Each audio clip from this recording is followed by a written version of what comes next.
Governor Sean Parnell defended his handling of the misconduct within the Alaska National Guard this morning.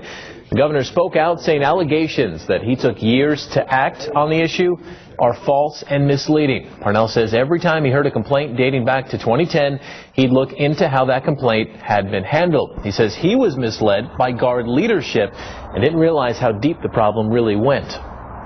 If I'd had the information that I had in February of 2014 when I asked the National Guard Bureau to come in, if I would have had that in 2010, perhaps we certainly could have gotten an earlier start on a bigger picture.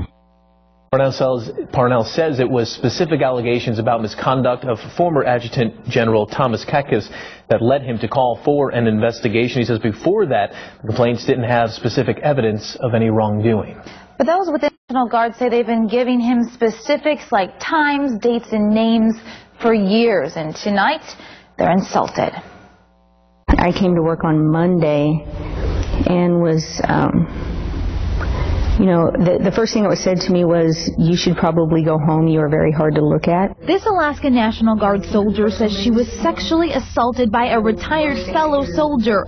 We're not showing you her face because she fears retribution. Claims by the governor that he didn't know about larger problems within the Guard until recently disappoint her. I know a couple of years ago that we had taken soldiers to the governor's office.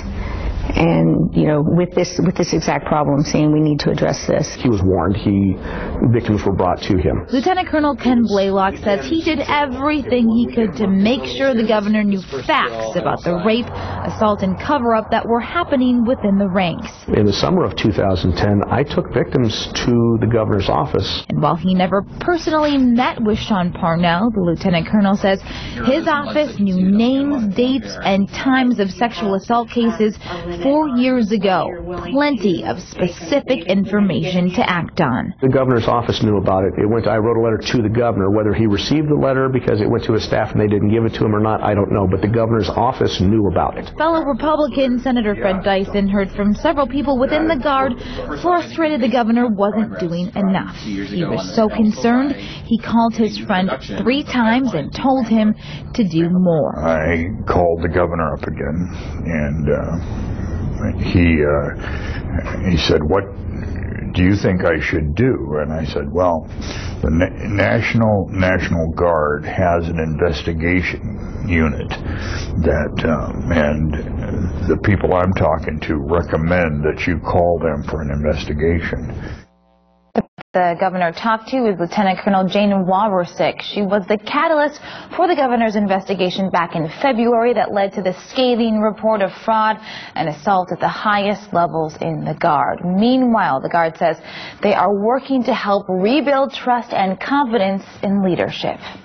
There will need to be healing that happens, and I think steps have already been made to go out of their way to address those issues and to press on. And I think the best thing that we can do is, provide a solid way forward to ensure that none of this ever happens again.